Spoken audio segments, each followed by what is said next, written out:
Você já visitou um lugar que te inspirou tanto que virou uma peça de patchwork? Foi isso que aconteceu comigo em Conímbriga, uma vila romana com mais de 2000 anos.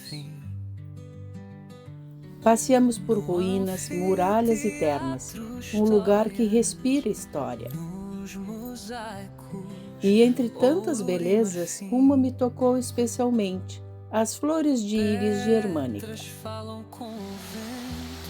A íris representa sabedoria, esperança e coragem.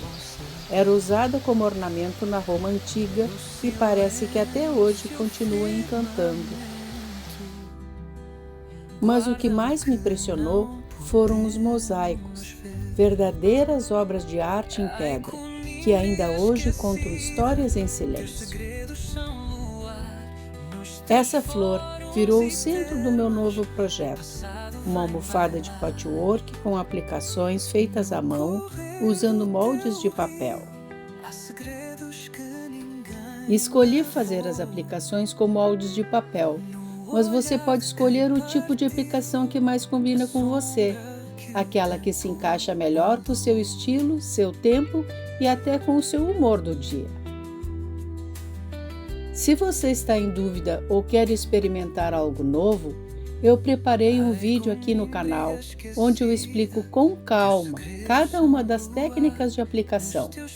Assim, você pode testar, escolher a que mais gosta e fazer tudo a seu ritmo com prazer.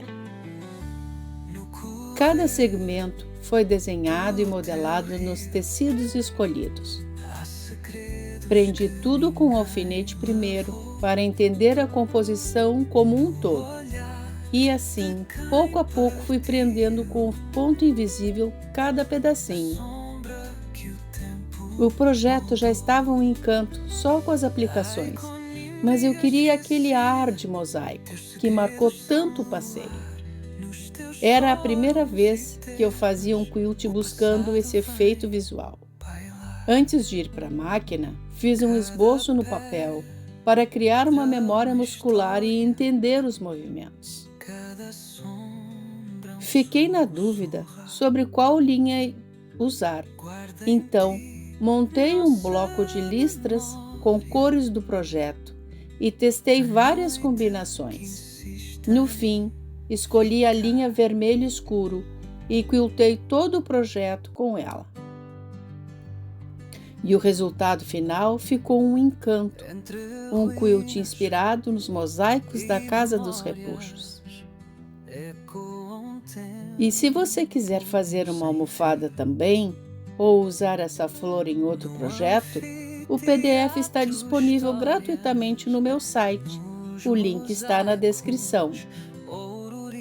Essa peça é muito mais do que tecido e linha. Ela carrega história, inspiração e carinho em cada ponto. Um pedacinho da Roma antiga agora costurada no presente. Até a próxima!